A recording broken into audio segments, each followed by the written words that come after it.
Two Chairs No Waiting, episode number 673, The Real Mayberry. Two Chairs No Waiting is brought to you each week by the fine folks over at weaversdepartmentstore.com. Drop over at Weavers and check it out. They got all kinds of great items, including Mayberry Man playing cards. That's right. If you want to play Go Fish or anything like that, you can get Mayberry Man trading cards with different image on every card. And you can also head over there and pick up the Mayberry Travel Guide by Randy Turner. Now, that is definitely something you do not want to miss. Head over there and check it out at weaversdepartmentstore.com. Two Chairs No Waiting is also brought to you by donations from listeners just like you. The executive producer of episode number 673 is Robbie Curley. So thank you, Robbie, for supporting the podcast. And thank you for supporting it as well, for being here with me. It's so fun to have folks here in Mayberry. Now, we're talking about this week's episode is The Real Mayberry. The Real Mayberry. Now, it's really The Real Mayberry Trading Post, but I thought it was better clickbait to say The Real Mayberry. We're talking about the Mayberry Trading Post today. Now, last week in our live version of the show, we were talking among ourselves, the folks that are in the chat room right now. They're there and visiting with one another. And you're welcome to come and be a part of the live program that's recorded on Monday nights at 8 p.m. Eastern time. You can go to live.twochairsnowaiting.com and join us. But if you don't get a chance to do that, this is fine. You just watch it whenever you can. But what we were talking about in there was the Mayberry Trading Post. And there were some misconceptions in there that the Mayberry Trading Post had been closed, that it was closed and was no longer operational. And that is just not a true statement. It is not true.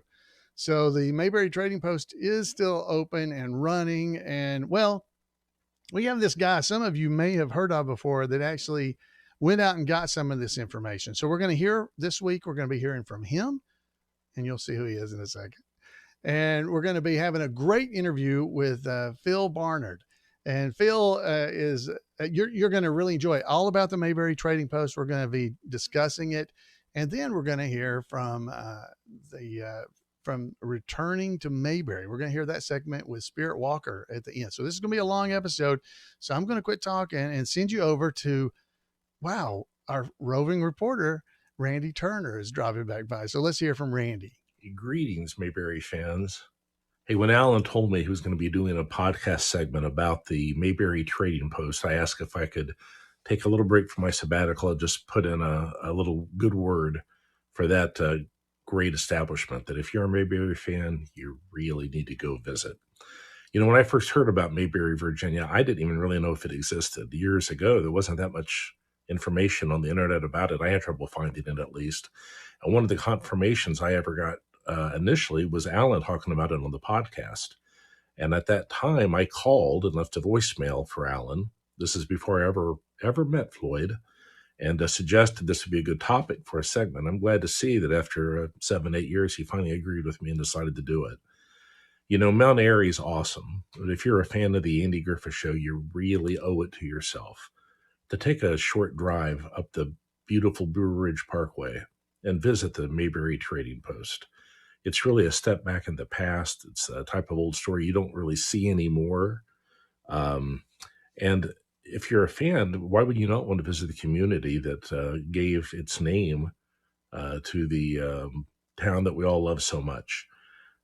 You know, Andy for a long time denied that he came up with the name. He actually always denied it.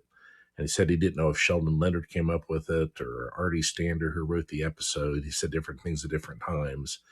Considering those two men are like from, I think, the Bronx and Brooklyn, it's not that likely that they just happen to come up with the name Mayberry, which also happened to be the name of the community where Andy Griffith's maternal grandparents lived.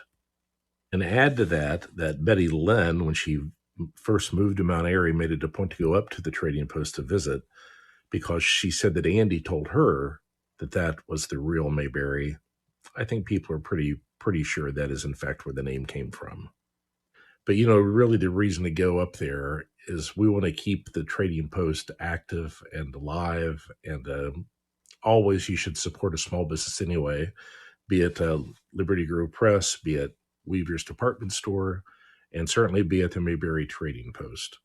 It is really a step back to a type of business you just don't see anymore. It's truly an old general store. They no longer stock all the staples they would have had to stock, back in the day for the community just to survive, basically, to have access to, in essence, a grocery. But they have a really neat selection of old stuff, old antiques. They have T-shirts with pictures of the Trading Post on it. And they have, and you're going to thank me for this, but just so you go to the back of this store, there's a shelf back there that's got, I'll just say really 3 words, and that'll be enough reason for you to go. It's wild blackberry jam. These aren't blackberries strip mined down in Mexico and sent up here. It's really delicious. And they also make their own apple butter. That alone would be worth the drive. But they also stock a really nice selection of books. They certainly have all my books. They've got a lot of books about the area. They've got all the Foxfire books. It's worth going for that kind of thing alone. But honestly, the main reason I'd really urge you to go is the proprietor, who is Peggy Barkley. Peggy is almost always the one sitting there, and she's a font of information about the area. So definitely tell her I sent you, but definitely please stop by and see her and support that store. Let's make sure it stays open for another 100+ years, which is how long it's been open so far. It does close in the midwinter, so they usually close New Year's Eve, and they reopen up either just before Easter or the 1st of April, whichever comes first. So you will find them closed during those months, but they're not closed.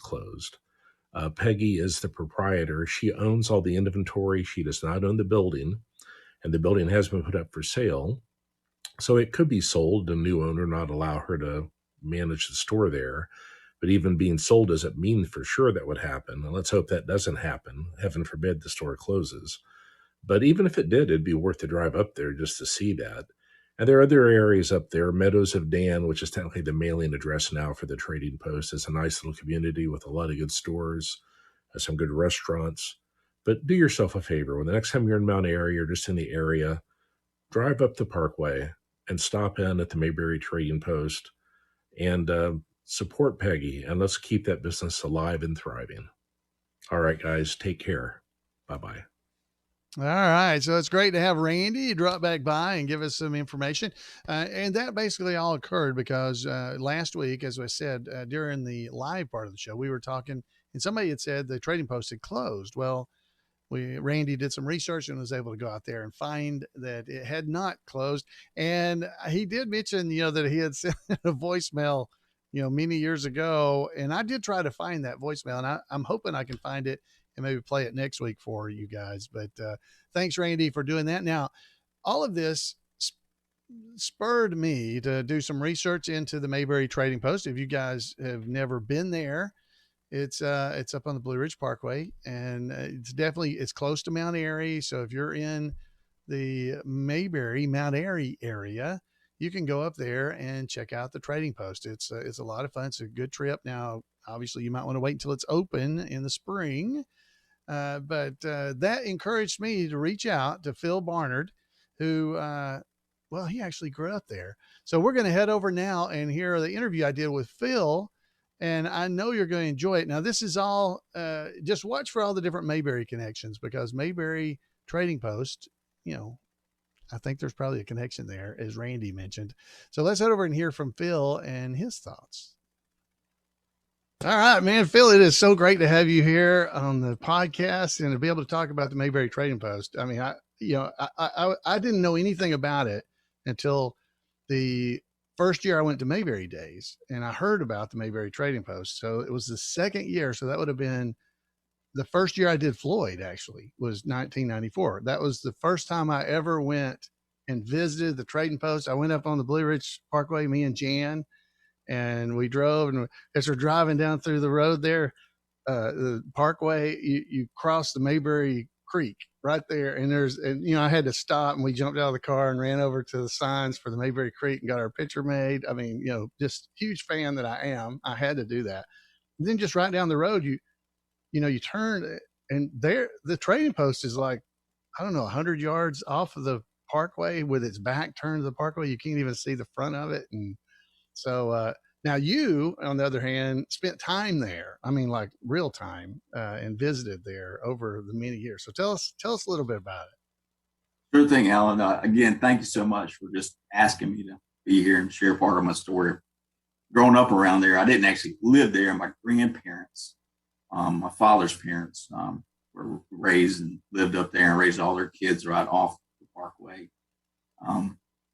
My grandmother, Georgia Barnard, she was a Wood, and her sister, Addie Wood, is the one who became proprietor of the Trading Post. And 67, I believe, is when she actually took over the store. Maybe 69 was officially when she opened it, and bought it from, I think it was the Yates Brothers store before that.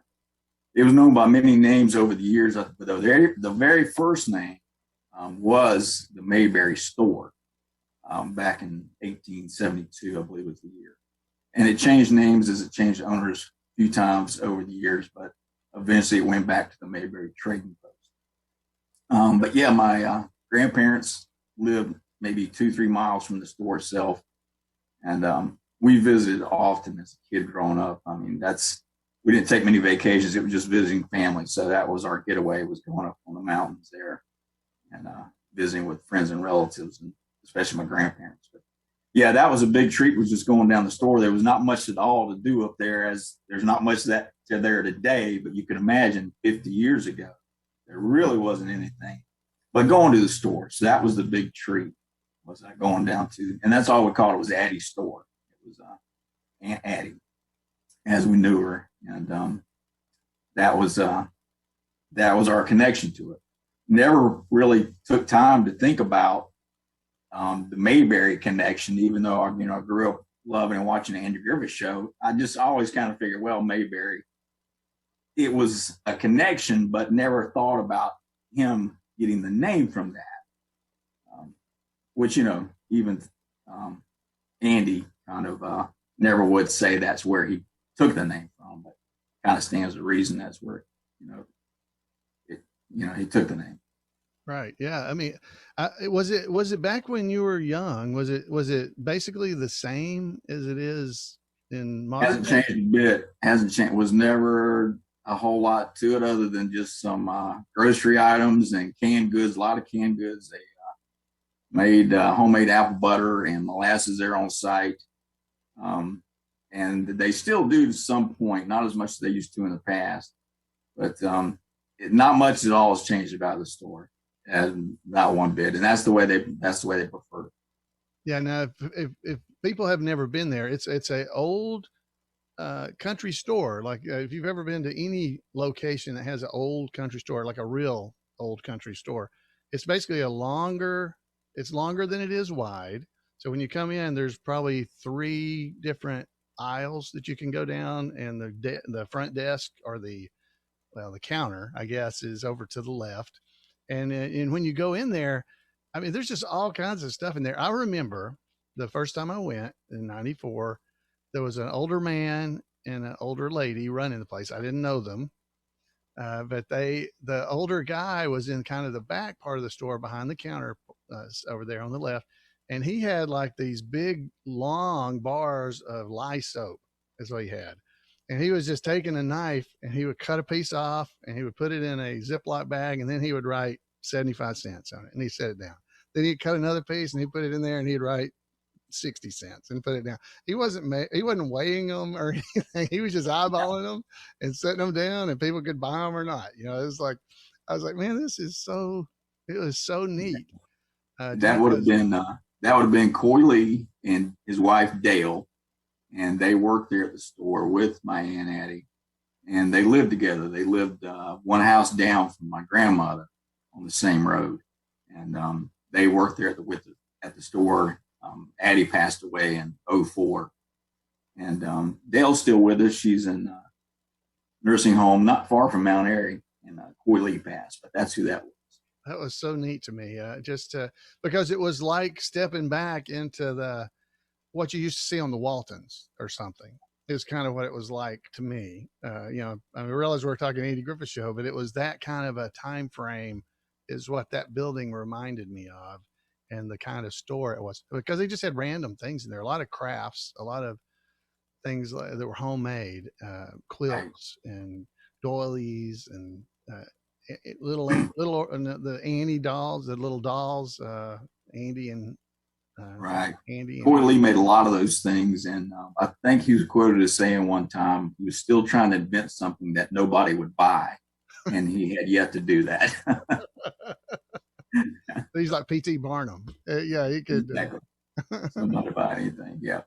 So when you were there, how young were you when you first started going there? Were you Oh, Lord. My earliest memory probably, as far back as I can remember, 5, 6 years old.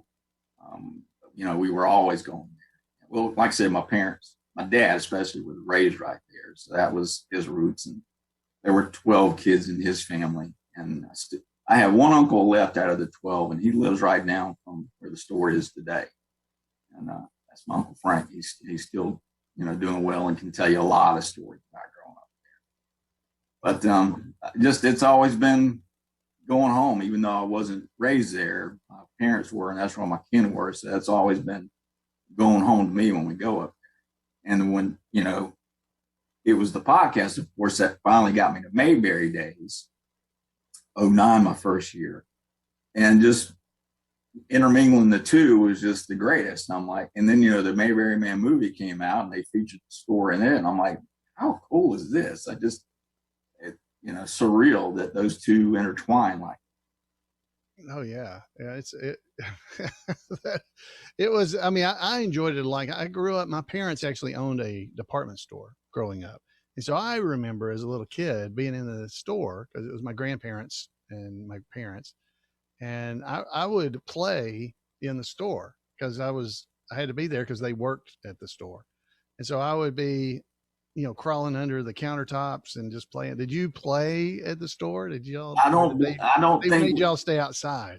We usually would go in to get our, cold drink, maybe candy bar, or the biggest thing was she had these little cups of ice cream with a little wooden stick you'd eat it with. And, you'd make your purchase and then make your way outside to play, throw rocks and stuff like that. There wasn't a whole lot else to do. But going to the store was the big adventure of the trip, was hanging out there. And of course, watching them make apple butter was the best, and being able to taste it as wow, as they cooked it. Oh yeah, I bet that would have been nice. Good stuff. Brand new. Yeah. So, ice cream, of course, all kids like that. Now, Phil sent some pictures. Now, folks that are listening to just the audio, I think I can post these on Facebook. Is that okay, Phil? Oh yeah, sure. No problem. I didn't ask before right now, so I just put him on the spot. He can tell me later and I can cut that out. No, be glad for you. But he sent some really cool pictures here. So tell us, this is you and your sister and your brother, I believe. That's right. My sister, Jeanette, on the left as I'm facing it, and that's me in the middle, and my brother Ken on the right. And in the background, you can't really see it, but that would be my grandmother on the right, and Dale, the lady you met, that would be Dale there to the left of my grandmother. And I'm going to guess that's probably late 60s, 68 or so, something like that. Wow. So for folks on the audio, you'll have to drop by the Facebook page to look at watch it, or you can watch the video version of the show, and you'll be able to see all these things, because these are some really cool pictures. Because these are of the Mayberry Trading Post of him when he was playing as a kid up there, and this is another photo. And yeah, you can see that's the front of the wagon I was just sitting in, and that's my dad. That's and I'm sure they're sampling either apple butter or molasses being cooked right behind them. And my brother Ken and my sister Jeanette, she's tasting. That's my mom behind them too. I was like, okay, what did mom do with me? She just left me in the wagon or walked off. Maybe my grandma's got me. I don't know what happened to me in that picture. So we got several pictures. We got one that's here just in front of the Trading Post. And who is that in front of the? That's my Aunt Addie, my grandma's sister Addie. Not sure the year. Yeah. Yes, I'm going to probably say early 70s, probably something like that. Wow. And that's Addie and Peggy Barkley. Now, Peggy is who you'll find at the store today. So you can see she's been there quite a while. And it doesn't look much different. I mean, looking back at it, and this was probably around the 1985 timeframe, is the way I understood it. Probably so. Yeah. And the store, I mean, you can't see much of the store here, but the part I can see, it's like it's like preserved. It's preserved goods, like canned Yes. goods, not Yes. canned like at the store, but preserves. Right. And if you want to, now Peggy is full of his, she's very knowledgeable of the store in the area. So if you ever just want to stop by and just talk with Peggy, she'd be more than willing to share anything she can tell you about the store and surrounding area. Very nice lady. And so is this is at your grandparents'? That's at my grandmother's house. We had to get together there. I'm going to say it was probably about 82 or so. And that's my grandmother. Look how young Phil looks. That's a young Leonard Blush right there. That was before I started wearing a mask, Alan. Yeah, that was before the insecticide convention. Yeah, my skin was in great shape back then. No mask, but that's my grandmother on the right, and that's Aunt Addie to the left of her, me, and then my other Aunt Lily. Those are the three sisters. And that's the Mayberry Mill. Is that what you said this is? That's Mayberry Mill, an early picture of the mill. You can tell the setting is the same today with the wheel and the lake there, but you can see how much it's changed over the years. That's an early picture of the Mayberry Mill off the Blue Ridge Parkway. And you sent a map. Yeah, that's an early map of around 1872 or so when the store would have first been built. And it shows you, where the store is located, the post office and Mayberry Creek. You can see kind of right dead in the center. And that section just south of Mayberry Creek, Isham Barnard, great grandfather is who that was, and he lived and owned a good bit of property right there. Wow, that's cool. So, and this is you said this building's still there, and this is a little off topic. It's not the trading post, but it's right there by it. So true. If you ever go up to Meadows of Dan on Highway 58, a lot of people go to Lover's Leap. And the Lover's Leap historic overlook there, and just past Lover's Leap going up the mountains, Meadows of Dan, there's a little store that sits in the corner, and that building is the same. It's changed a little bit over the years, but that's the same store, and it was my grandfather's, my dad's father, and that is my dad's 37 Chevy. And him and his brothers were known back in their early years before they joined the military and started behaving. They'd run bootleg liquor out of that store for my grandfather. So your grandfather's Ray Hollister. I didn't know that. I'll tell you, there's my family roots are probably a little bit closer to the Hollisters and the Darlings than they were the Taylors. That is great. Now, one of the things that during the Mayberry Man movie, they we at the end of it, we basically talk about the trading post being closed. It is not closed, folks. It is still open, and you can still go see it. Now, it does close in the wintertime between the first of the year and Easter or so, because there's, who's going to Blue Ridge Parkway in the middle of the winter? Nobody, Yeah. So during the Mayberry Man movie, Chris Stone goes to the Mayberry Trading Post, and that was a pivotal scene really in the Mayberry Man movie. Now, if you haven't seen it, I definitely encourage you. You can order it from Weavers on DVD, or you can go over to Amazon Prime Video and buy it and watch it there, or catch one of the showings we're doing around the country. But it's definitely a cool scene. Now, this was a scene from the movie that I'm showing a picture of right now. And then this next picture, if you look, there's somebody looks a lot like Phil standing there looking while Chris Stone's looking over his shoulder. It's almost like the exact same shot. So Phil was right there while they were filming the movie. So tell us a little about how that was. Well, we had to get on that. We knew they were shooting that day. Didn't know the schedule. Didn't know the time. Didn't want to be real pushy. So we just were driving around and just happened to end up there about the time they started to shoot. The timing was perfect. So me and Mary got there and just, watched from the background. And that was really a special moment for me, seeing Mayberry Man movie being filmed right there at my Aunt Addie's, old store. I can't tell you how much that meant to me. It was amazing. And I can't give enough credit to my Aunt Addie, who lived to be 103, and what a hard worker she was. And if it wasn't for her, I guarantee you that store would have been shuttered, and who knows, it would even be standing today if she didn't keep it going back in the 60s. Wow. Yeah. I mean, that had to have been a really, I don't know, a kind of surreal feeling to you, to this place where you grew up, kind of, and at least in the summers, or, visiting family. You were there, fairly often. I mean, you were there, and this is a place you were very familiar with, and you love the Andy Griffith Show enough that you dress up like Leonard Blush in the parades and other things like that. So you're a fan, and then to have a movie that's about the fans, really, of the Andy Griffith Show, being shot at a place that is so close to your heart, your life, and to tie that all together with the Andy Griffith Show and Mayberry, and of course the Mayberry Trading Post anyway is tied to the Andy Griffith Show, but just to have that on screen now as something, and that you were there while they were actually filming the portions, at least the outside portions. And, if you watch the movie, you'll see the inside as well. And it looks pretty much like it always looks. They did tell me they moved some things around in the store so that the shot would have more things in certain spots. But basically everything in the shots in there, they didn't dress the set, is what it's called, where you actually go in and put the building together. It was like that. And all they had to do is move some stuff from one side to the other, or hang it in a different spot, or set something where it would be visible. But basically all the props were in the Mayberry Trading Post at the beginning. So, I mean, that just had to be a great feeling for you. It was unbelievable, Alan. I can't even really describe it.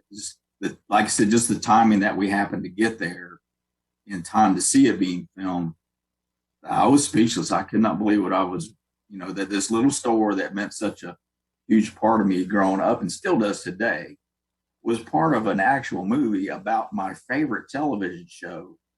It was incredible. I'd have never in my life imagined those two coming together like that in my lifetime. It's just, I wish so many of my family members that have passed, that were raised up there, could have seen that, especially my parents, or my grandparents for that reason. But I'm glad Peggy Barkley got to come down and see the premiere in Mount Airy, and I was really happy to see that as well. So what do you think your aunt would have thought? This place that she poured her heart into, kept open all this time. She would have been very pleased. She'd been very pleased. She didn't mince words. She spoke exactly what was on her mind. But she talked to anybody and from anywhere. If you weren't from there, you were a tourist. Everybody was a tourist if you weren't from that area. But she was just a dear, sweet lady, and we all thought the world of her. I'll never forget the last time I saw her. My family was up there visiting. It was me and my mom, my sister, and brother, and we went by to see her at her house. And she wasn't long for this world. It was probably the last few months before she passed. And I'll never forget the last thing she told us. This was typical Aunt Addie. She said, "Yeah, as we're leaving, y'all come back to see us. If I'm not here, somebody will be." Oh, wow. And that's how she was. That's so loved cool. Loved her so much. Wow. Yeah. I mean, I just think that's very special. I mean, it's a place you grew up in, because I know the store my grandparents and my parents kind of, it's still there. And when I drive by, I look at it, my dad still owns the building, but it's not a store anymore like it was. But it's just something from my childhood that I remember. And I cannot imagine if they came into some movie and made a movie in that store, what that would feel like. And so I just don't, I think I'm glad you got to experience that. And I'm so glad you were there that day. So thankful for the, Stark and Court for including that. That's, to me, of course, I have a personal connection, so it meant a lot to me, but that was one of my favorite, if not the favorite parts of the movie. It just blew me away to see that. It was so special. I can't thank them enough for including the store in that.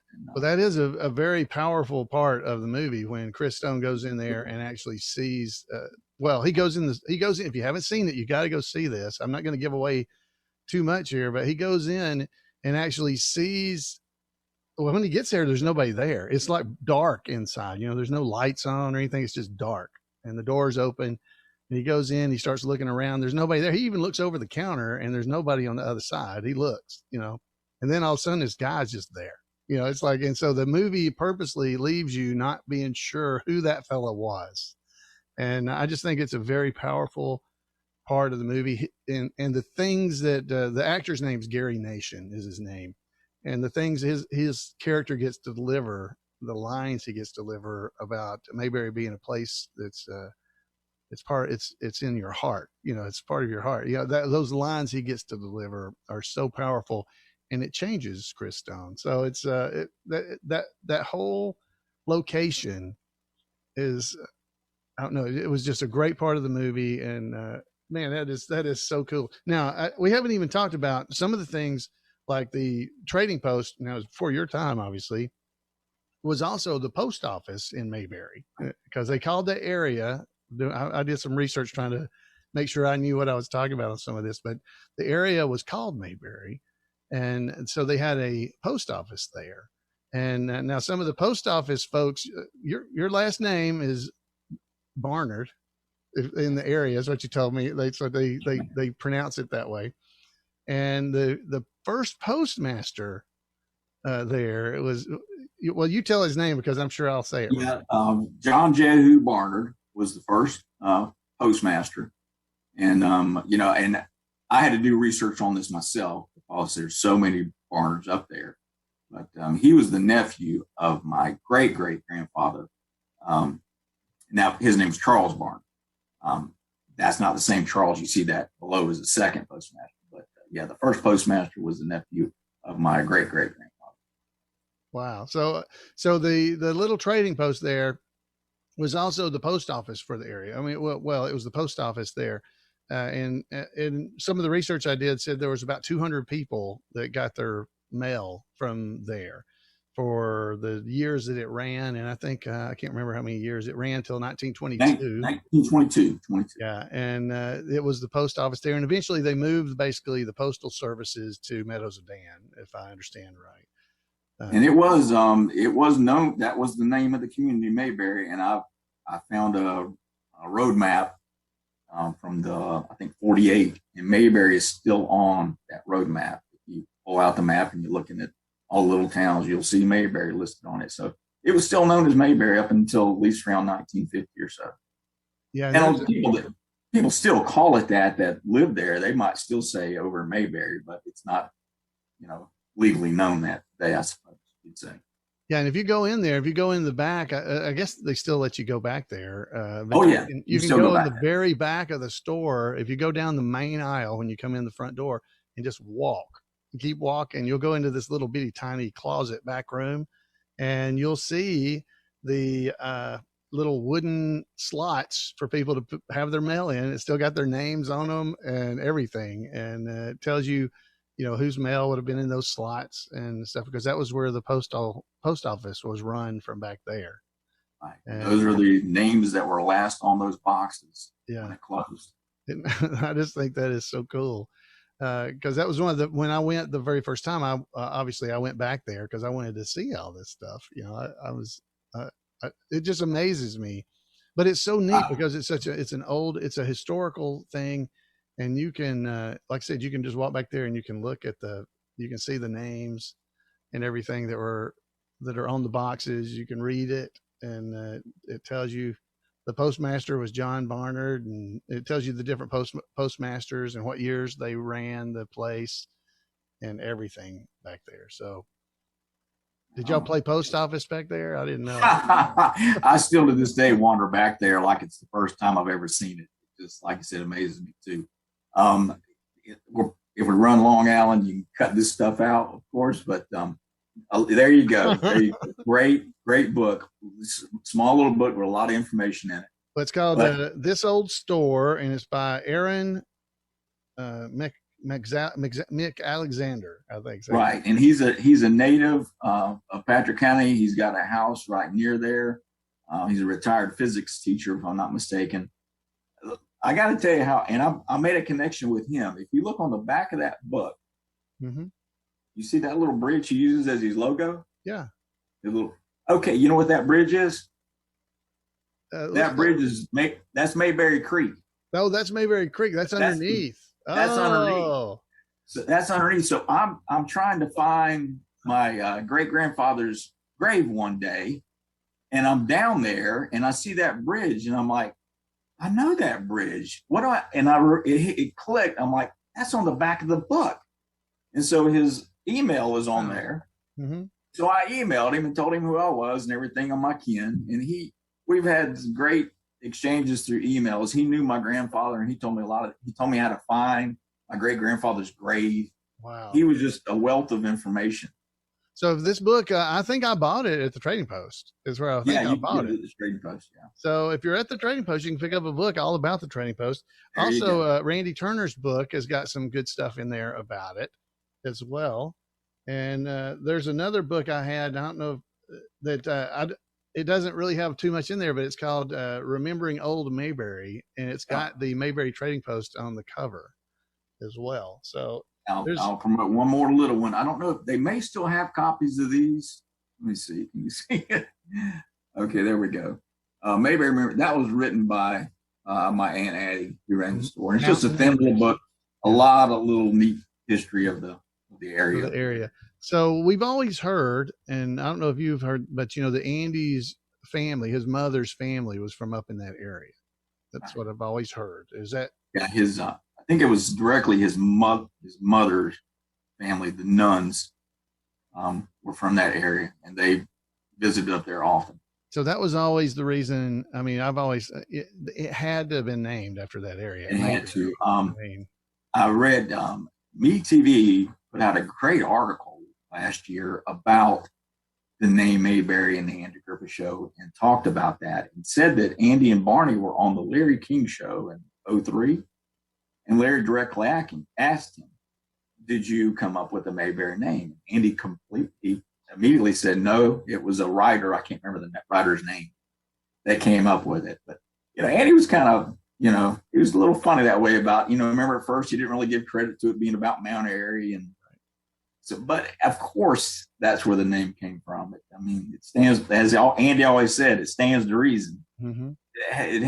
You had to take it from there. Yeah, well, even if the writers did come up with it, I know the writers before the show actually started had come there and wandered around the area. But the Danny Thomas Show, that's when they actually named the town. So I don't know if the writers would have already been to Mount Airy area, to that area, because tons of names from the show obviously come from that area. There's Lawsonville, there's all kinds of places around. And at the time, they could have just taken an old map and picked out names to use. Okay, this sounds good. We'll reference these names off this map. That's possible. Right. So it's really possible Andy doesn't really remember. That's true. That's true. Even during that Larry King interview, it had been 45, 50 years. Exactly. I can't remember last week sometime. Yeah, I don't know what I had for lunch yesterday. So, is there anything else about the Trading Post that you'd want to share with people, or to make sure if they go up that direction, things they need to see? Like, I don't know that I've been to Lover's Leap. I don't know. Oh my goodness, Alan, we got to get you to Lover's Leap. So you take another route. You go through a little town called Stewart, where my mother's family's from, but that's another story. But you go through a little town called Stewart from Mount Airy to get to Meadows of Dan. And it's a beautiful ride up. It'll take you, we call it going up the mountain. It's Highway 58. You'll go by Lover's Leap. Absolutely gorgeous overlook.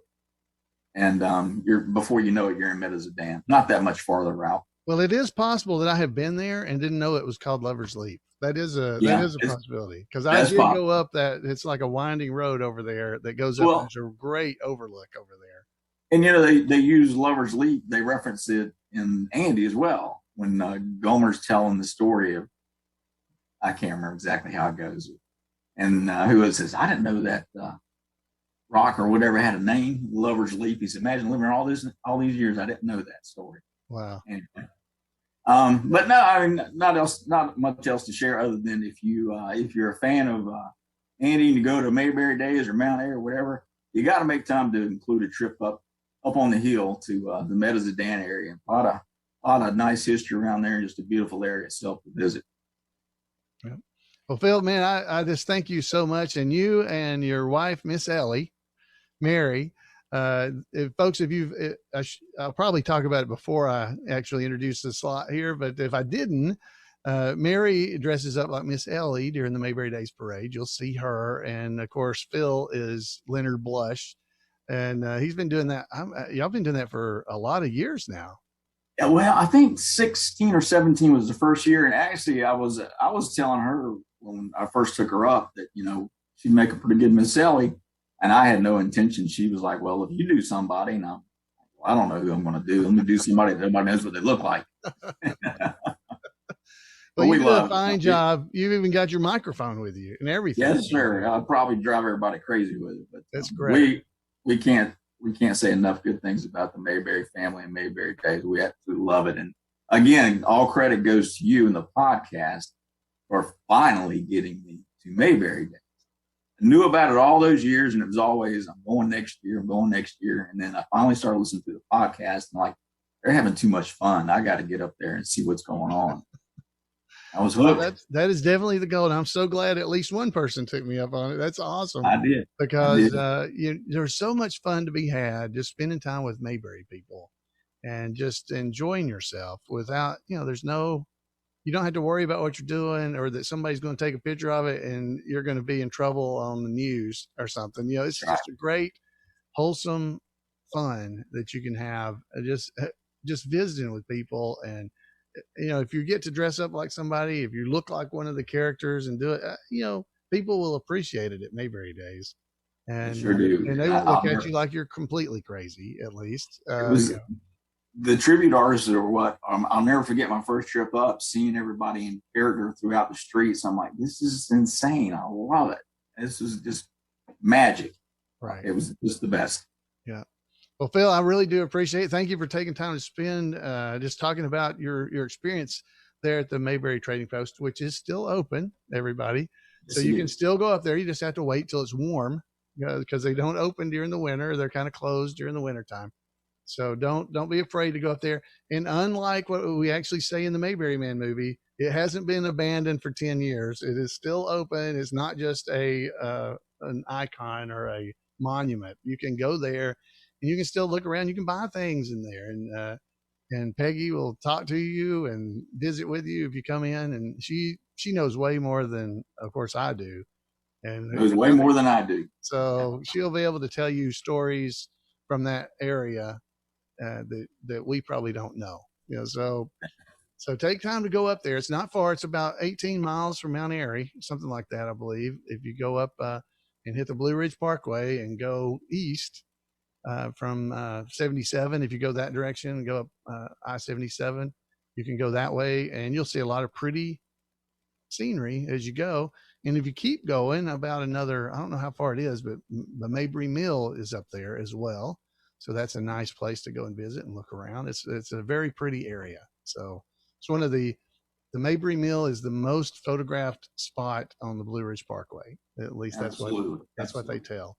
Yeah. And so now we just got to get the Mayberry Trading Post to be the most photographed spot. So that's what we got. It's probably about the second or third, I would imagine, on there. It is for Mayberry fans. I know that. That's exactly right.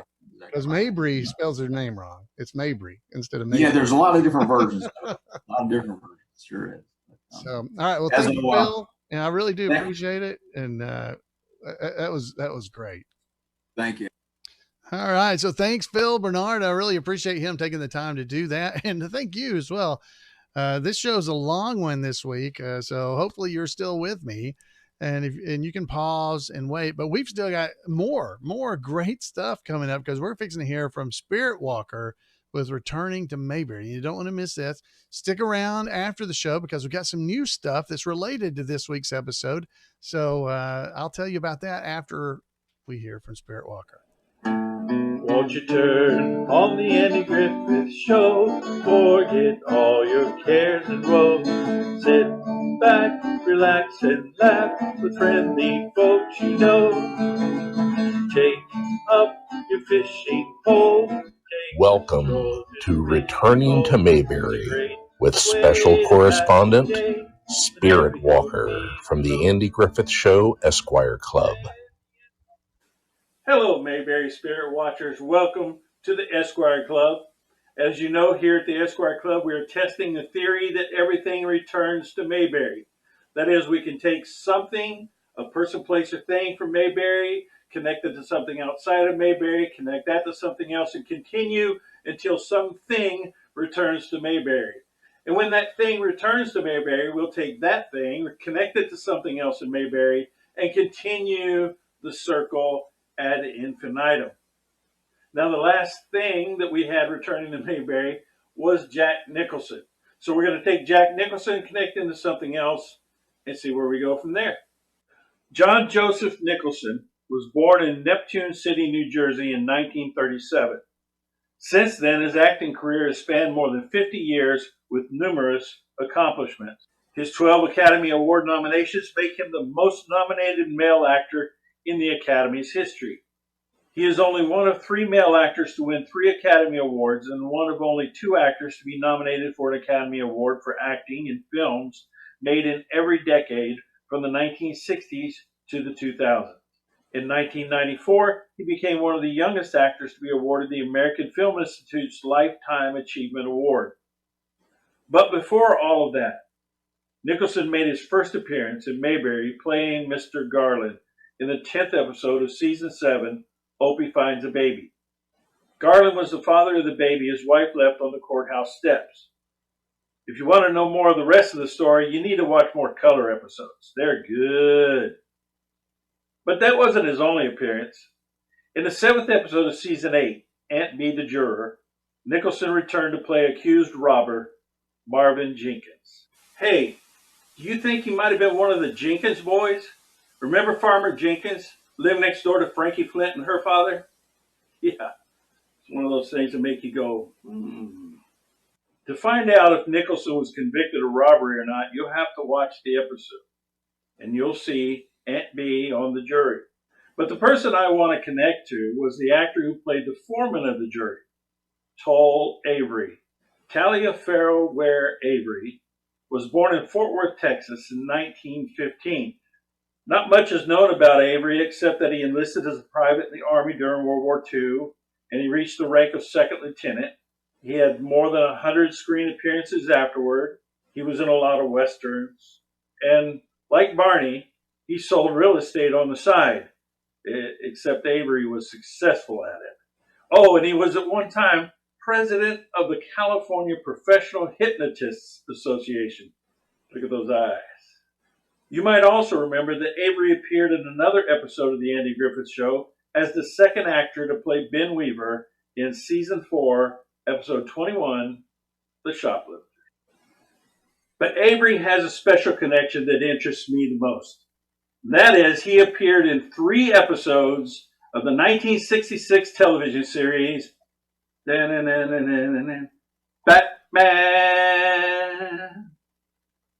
When Batman premiered on television in 1966, I was 11 years old, living in Austin, Texas. My family had one of the first color television sets on the block. So all the kids would gather in front of my television, sit on the floor, and watch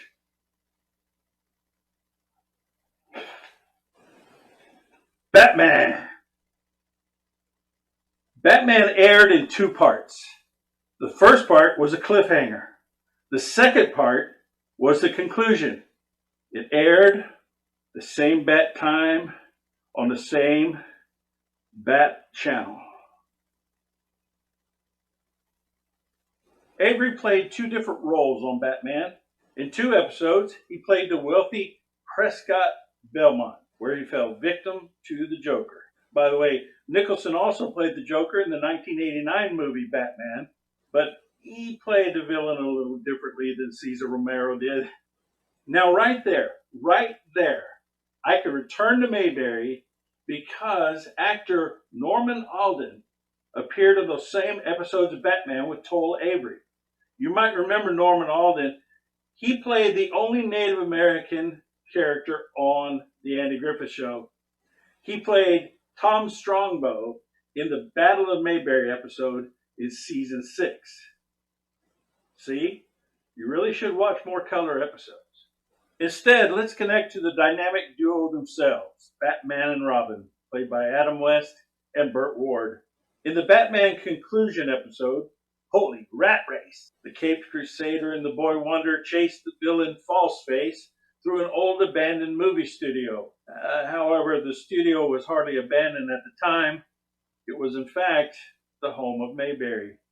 Hey, if you're not watching the video right now, you're about to miss some really good pictures. Batman and Robin race through the main street of Mayberry, heading toward Walker's department store. They raced through Sam Jones's front yard and even stopped across the street from Andy's house. But the place I want to return to Mayberry on was also the lair of the Black Widow. It's a house familiar to all of us. It was once Mayor Stoner's house. It was where Barney tried to sell a vacuum cleaner to Claire Edwards, but it was most famously known as the Old Rimshaw House, where Old Man Rimshaw murdered his hired man with an axe. So the circle is complete. From Jack Nicholson to Toll Avery and Mayberry, from Toll Avery to Batman and Robin, from the dynamic duo to the Black Widow's lair, the Rimshaw House, and back to Mayberry, proving once again that everything returns to Mayberry. So there you have it. From juror to murder, everything returns to Mayberry. You know, I usually end with a song, but today I want to end a little differently. Today I'm going to use the Mayberry Man cards to predict who I'm going to connect to next week. These cards have all of the people that appeared in the movie, so they can be connected to Mayberry. There's no fear of that. But it's going to be interesting which direction I go to from there. So I'm going to take some of these cards, and we're going to choose one at random and see who we're going to connect to next week. Let me give them a little bit of a mix so that you won't think they're in any certain order, because they're not. We'll just pull off a few cards here and there. All right. One more quick mix.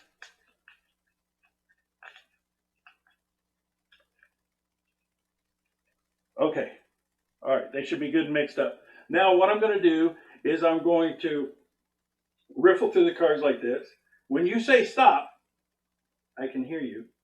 When you say stop, I'm going to stop, and whoever we stop on, that top card right there, that's going to be the person. It won't be this person, it'll be this person that we're going to connect to next week.